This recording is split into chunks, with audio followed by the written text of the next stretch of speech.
El 22 de mayo de 1984 partió del puerto de Tenerife de las Islas Canarias lo que se conoció como la Expedición Atlantis.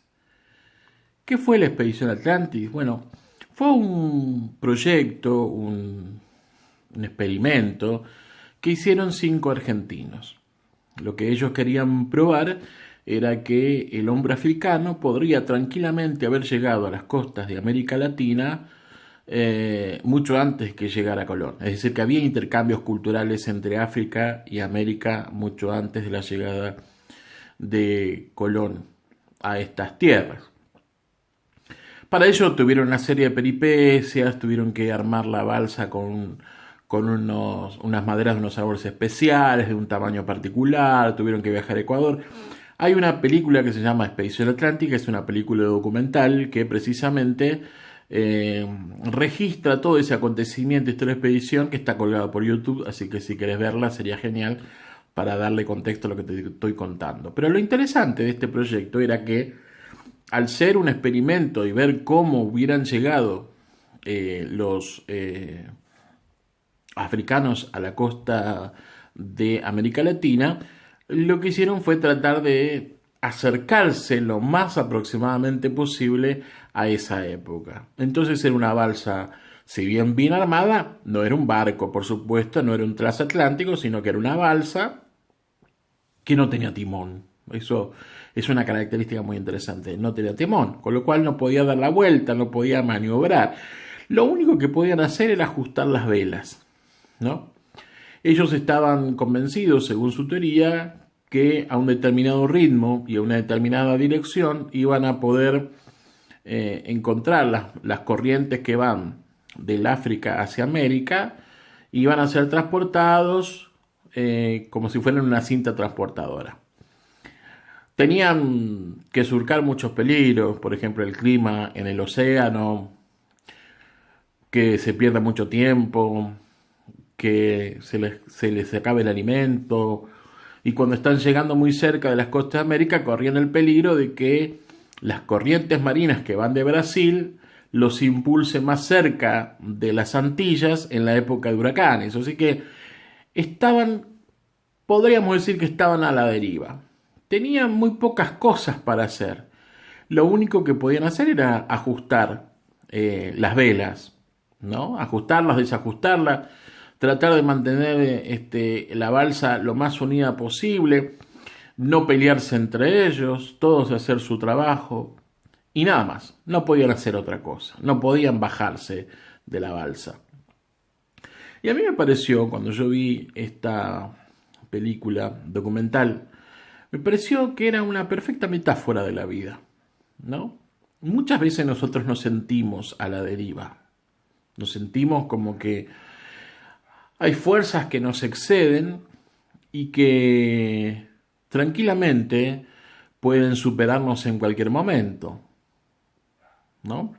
Hoy precisamente hablaba con un amigo, un hermano en la fe, y decíamos pensar que en la gracia y la misericordia de Dios hemos nacido en esta época y estamos viviendo esta pandemia en este contexto tan propicio para muchos de nosotros. Estamos en casa, tenemos alimento, tenemos internet, podemos conectarnos con gente a través de las redes sociales. Si hubiéramos nacido en la Edad Media, otras serían las condiciones. Y yo hablaba con él y recordaba que unos meses antes de que ocurriera la pandemia, hablaba con un compañero de trabajo y le decía: ¿vos te das cuenta que podríamos nosotros haber nacido en cualquier época del mundo, en cualquier parte del planeta, digamos, ¿no? Podríamos haber sido tranquilamente campesinos en los campos de Vietnam en medio de la guerra, pero en su gracia y misericordia Dios nos puso acá. Ahora, que Dios nos haya puesto en una época determinada, con determinadas comodidades, etcétera, no nos quita que nos sentimos muchas veces a la deriva, porque los problemas nos exceden. Podemos manejar muy pocas cosas, solamente podemos ajustar las velas, tratar de adaptarnos al contexto, tratar de sobrevivir, pero las cosas nos exceden muchas veces. Y eso es lo que está sucediendo a los destinatarios de la carta de Primera de Pedro, una carta que empezamos a ver hace unas semanas. Yo te invito a que me acompañes a leer Primera de Pedro, capítulo 1. Vamos a ver 2 versículos solamente, el versículo 10 al 12. Yo voy a leer en la Nueva Versión Internacional. Y dice así: los profetas que anunciaron la gracia reservada a ustedes estudiaron y observaron esta salvación. Querían descubrir a qué tiempo y a cuáles circunstancias se refería el Espíritu de Cristo que estaba en ellos cuando testificó de antemano acerca de los sufrimientos de Cristo y de la gloria que vendría después de esto. A ellos se les reveló que no se estaban sirviendo a sí mismos, sino que les servían a ustedes. Hablaban de las cosas que ahora les han anunciado los que les predicaron el Evangelio por medio del Espíritu Santo enviado del cielo. Aún los mismos ángeles anhelan contemplar esas cosas. Recordemos que cuando vimos hace unas semanas, si no tenés el video por ahí, le podés ir a pinchar en mi canal el video anterior. Hace unas semanas habíamos visto los primeros versículos del capítulo 1, que de hecho habíamos titulado esa breve reflexión, Nacidos para una esperanza viva, ¿no? Y Pedro nos recordaba que Dios nos había elegido para una esperanza viva, y esa esperanza estaba reservada en los cielos, que era inmarchitable, que no se podía perder, que era incontaminada, etc.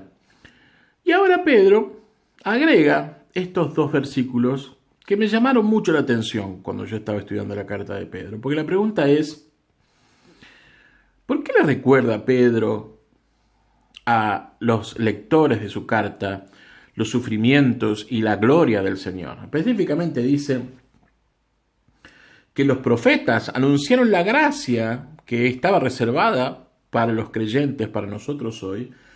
Y llega un momento en que dice, querían descubrir a qué tiempo y a cuáles circunstancias se refería el Espíritu de Cristo que estaba en ellos, cuando testificó de antemano acerca de los sufrimientos y de la gloria de Cristo que va a venir después. ¿Por qué le pregunta, por qué le recuerda eso Pedro, los sufrimientos y la gloria de Cristo? Y la segunda pregunta, que está muy conectada con la primera, es ¿cómo se conecta, valga la redundancia, las particulares circunstancias de los hermanos del primer siglo, de los destinatarios de esta carta, con la cruz de Cristo? La cual podríamos hacer una traslación a nuestra época. ¿Cómo se conecta la cruz de Cristo, el sufrimiento y la gloria del Señor, la muerte y su resurrección, con nuestras propias circunstancias hoy? ¿Qué conexión tiene eso? A mí me parece que es muy interesante que Pedro haya esto puesto acá por 2 razones. En primer lugar, porque es una clave de lectura de toda la carta. Estos 2 versículos nos dan una pauta de cómo entender la carta. Y también nos dan una pauta de cómo entender la vida cristiana. La vida cristiana gira alrededor de la obra de Cristo, de su persona, de su obra, de su muerte y su resurrección. Pero además, obviamente, dentro de ese contexto, Pedro lo que hace es conectar el evangelio que había sido predicado con el Antiguo Testamento. Él dice, los profetas indagaron cuando preanunciaban los sufrimientos de Cristo, indagaron de qué se trata todo esto.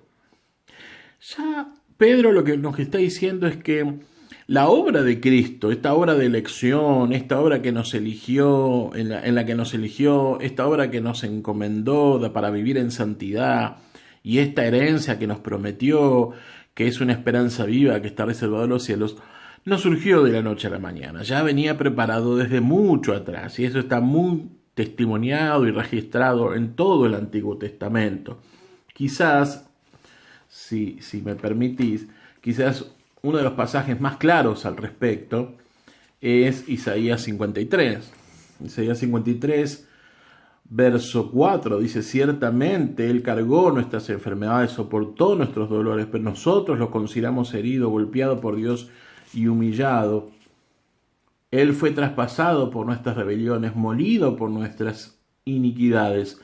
Sobre Él recayó el castigo, precio de nuestra paz, y gracias a sus heridas fuimos sanados. Es decir, ya en el Antiguo Testamento nos está advirtiendo el mensaje de Dios que un día iba a venir un libertador, ¿no? Un mediador, y que se iba a hacer cargo de nuestras rebeliones. Por eso dice que lo tuvimos como castigado de Dios, dice la versión Reina Valera, pero Él llevó sobre sí mismo el castigo de nuestra paz. Es decir, que Pedro está recordando esto a los destinatarios originales de su carta, porque el sacrificio y la gloria de nuestro Señor Jesucristo es la garantía de nuestra salvación. Si eso no hubiera ocurrido, nuestra salvación sería una mera utopía, un mero anhelo, pero sin ningún tipo de sustento. Y nosotros los cristianos creemos que la muerte y resurrección de nuestro Señor no solo es un hecho histórico, sino que es un hecho que ocurrió en la historia, que había sido pronunciada por Dios y es un hecho eficaz para la salvación.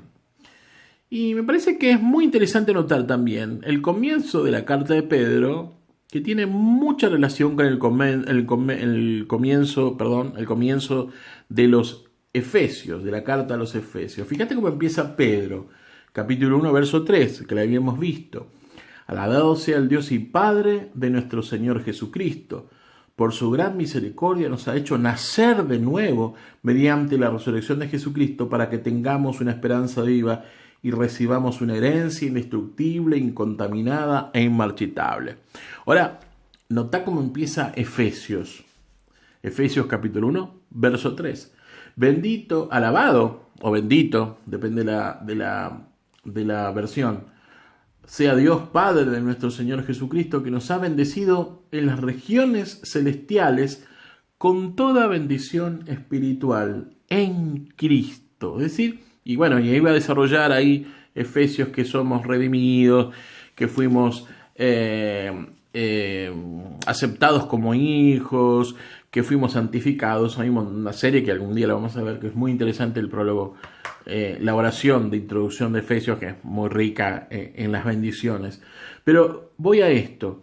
Pedro le está recordando a los destinatarios de su carta que la muerte y la resurrección de Cristo, el sufrimiento y la gloria de Cristo no es en vano, no es inútil en la historia, que no es algo pasajero, no es algo que pasa por al lado, es algo que tiene fundamento, no solo en la predeterminación de Dios, sino también en nuestras vidas. Es la garantía de nuestra salvación. Pero en segundo lugar, también es el fundamento para nuestra fe del creyente, precisamente. Si el sacrificio y la gloria de Cristo es la garantía de nuestra salvación, ese es el fundamento de nuestra fe. Fíjate lo que dice, ya volviendo a 1 de Pedro capítulo 4, verso 12. Mirá lo que dice acá. Queridos hermanos, no se extrañen del fuego de la prueba que están soportando como si fuera algo insólito. Al contrario, alégrense de tener parte en los sufrimientos de Cristo, para que también sea inmensa su alegría cuando se revele la gloria de nuestro Señor. ¿Qué está diciendo Pedro acá? Que hay que alegrarse en las dificultades, en las pruebas, en los dolores, en las angustias, sí. ¿Por qué, Pedro, me tengo que alegrar en eso? Porque precisamente el sacrificio y la gloria de Cristo es el fundamento de tu salvación, pero también es el fundamento de tu fe. Si vos creés en la eficacia de la obra vicaria de Cristo en la cruz y del poder de Dios que lo resucitó de entre los muertos, entonces serás salvo, dice por ahí Pablo en la carta a los Romanos. De hecho, Efesios, más adelante de esto que leímos, va a decir prácticamente lo mismo, en el sentido de que el mismo poder que Dios usó para resucitar entre los muertos a Jesús es el mismo poder que usa para salvar a todo aquel que cree. Entonces, ya tiene más sentido por qué Pedro mete ahí el sacrificio de Cristo en el inicio de su carta. Porque las dificultades son vistas en toda la carta como una oportunidad para la fe, y está muy conectado con Santiago, cuando dice Santiago que nos debemos alegrar si nos encontramos en diversas pruebas, porque eso fortalece nuestra fe. Así que, frente a las dificultades, dice Pedro, confía, Confía porque si Cristo tuvo gloria después del sufrimiento, vos también vas a obtener gloria después del sufrimiento. Por supuesto que no vas a sufrir de la misma manera que sufrió el Señor. Él sufrió de una vez y para siempre, de una forma única, porque Él fue el Salvador. Y tampoco vas a tener una gloria como la que tuvo Cristo, pero sí vas a ser partícipe de los sufrimientos del Señor y partícipe de la gloria que vendrá. Y ahí es inevitable conectar con Romano, cuando dice: los sufrimientos o las aflicciones del tiempo presente no se comparan con las glorias venideras. Pero hay una tercera razón que me parece a mí que es muy importante resaltar. Lo que Pedro está queriendo hacer es que los cristianos sientan, los cristianos que están leyendo su carta y nosotros hoy, sin podamos sentir que Cristo nos entiende, que Cristo entiende nuestros sufrimientos, porque Él los padeció. Quizás sea más claro esa idea a lo largo de la carta, no tanto en este pasaje, pero sí a lo largo de la carta y sobre todo en cartas como por ejemplo Hebreos, ¿no? Que dice que bueno, que Él es un perfecto sumo sacerdote debido precisamente a que padeció estos sufrimientos y nos comprende.